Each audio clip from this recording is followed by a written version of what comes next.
I recently posed the question to all the men in our Facebook community.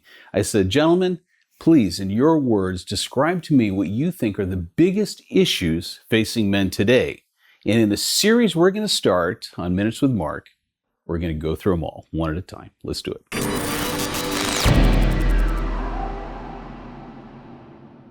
Among the top of the listed items men gave for the challenges facing men today was finding a good woman. Various phrases were contributed to that thought. Hardworking woman, traditional values, caring, nurturing, tender, caring, loving woman, somebody that would want to treat their man like a hero and a king. All of those are very valid. And again, it is a challenge in the West. And the reason is because you got to think about it. If you were a woman, let's reverse course, because we got to get out of this blaming thing. We are never, ever allowed to blame. Guys, we have to own our world, okay? Whatever it is, and whatever the difficulties is, and whatever people want to make at it. But let's talk about it. If you grew up as a woman in this culture, most of them are being parented today and taught you need to stand up. You need to be able to fight in a man's world. You've got to go head to head with them. And it's interesting because it's such a failed strategy.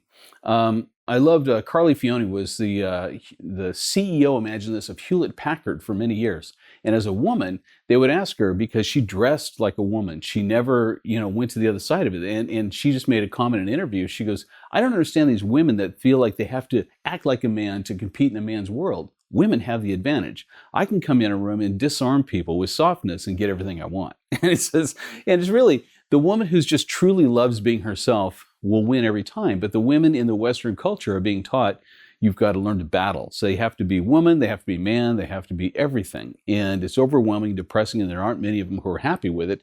But the problem is they've been trained this way. And so their radar is out looking for a man who's going to challenge them, who's going to confront them, who's going to treat them like less than they are in typical male environments. That's the way they're raised.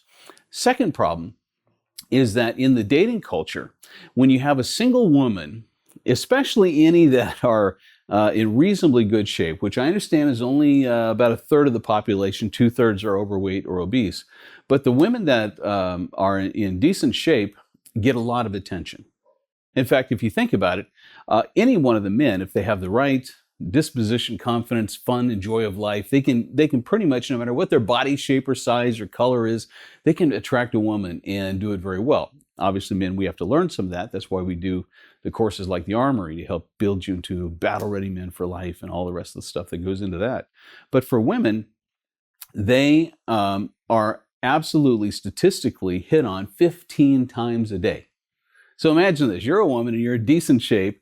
You're getting hit on 15 times a day. So guess what? In the relationship too, the winning suitor is spoiling these women, giving them gifts all the time. So if you come along, just want to enjoy somebody and enjoy their personality and have a relationship with them, she's like, well, why aren't you doting me with all these gifts? Everybody else does. And if you were that woman, you would feel the same way. You'd be conditioned that way. Now, having said that, there's two secrets you need to know in order to find this kind of woman you're looking for. First of all, you got to be able to identify her. You got to know what she's like, what it's like to be with her in a relationship with her, what her energy is like with you. And so I've always encouraged this exercise to take a day in your life in the future. Let's say you find this woman and she's everything you want. And imagine what she is like. Who is she? What's it like to be with her? More than the fact that she's gorgeous. Let's say you've been in a relationship for 5 years together already. And, you're over the fact that she's gorgeous, okay? Now this is your soulmate. This is your partner, the one you wake up to in the morning. Imagine what this woman does to make your life joyful, what it does to bring happiness to you, why you want this person in your life. So from the time you wake up on the pillow, making breakfast, whatever you do for work, how you interact, what your humor's like, your bantering, whatever you do together, how she helps you, supports you, you support her, what you do for fun in the evenings, for activities, vacations coming up, and then finally, of course, how you end the day, and think about all that kind of stuff. Write it all out, journal it, and emotionally get involved and live it. This programs your subconscious to start looking for the woman who has that vibe, who has that energy. And I'm telling you, it clears the way. Your subconscious will be on radar looking for that kind of woman and will help you find her. And then, of course, the other thing is with Dream Connections, we just introduce you to women who are typically feminine. They like being women. They dress well. And they're looking for a man to support. And they want the man, and I've heard many of the ladies here says, I expect my man to be superior to me in most every way. I want a man who's got experience in life. I want him to take me on a grand adventure. And that's more of what's in their heart. So the real secret is, first of all, for you, picture in your mind exactly what this woman's like to live with her, somebody you know, somebody that's part of you that you love, and you love everything about your life together. And then second of all, if you're still single and you'd like us to introduce you to one of these ladies overseas in Thailand or Ukraine, we would welcome you to check it out, dreamconnections.com. Anyway, I hope that helps. I really look forward to you leaving your comments on your thoughts about finding a good woman, both in the West and overseas, and your experience as well. Thanks for being part of all this, and I'll talk to you in the next one.